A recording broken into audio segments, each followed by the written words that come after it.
छेद छेद होई जाई तोरा बाती मेरे मारी सिक्सर के 6 गोली छाती मेरे खाली होला पावर ई धनुक जाती मेरे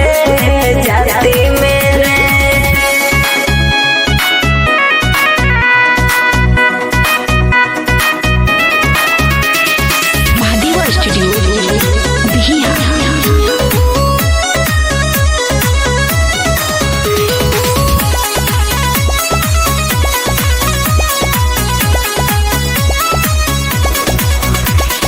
ना जाने कोना रंगदारी पे बाटी घमंड तोरा यारी पे।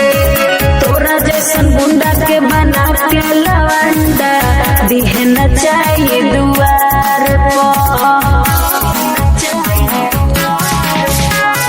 ना जाने कोना रंगदारी पे बाटी घमंड तोरा यारी पे। तोरा जैसन गुंडा के बना के लवंडा दिहे न चाहिए दुआर रोक से रखे न माहौल हाथी मेरे मारी सिक्सर के 6 गोली छाती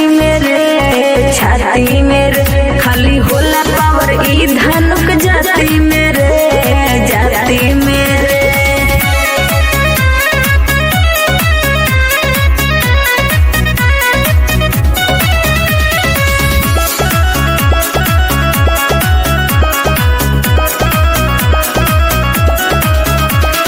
कोई के देखाई में तोरे पाला रे, कोई के देखाऊ ते हाला रे।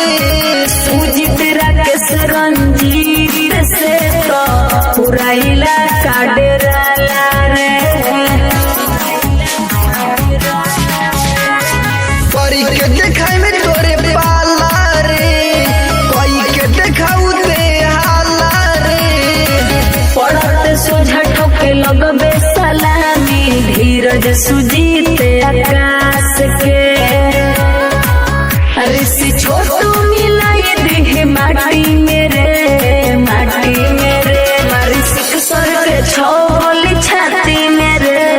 छाती मेरे खाली होला पावर ई धनुक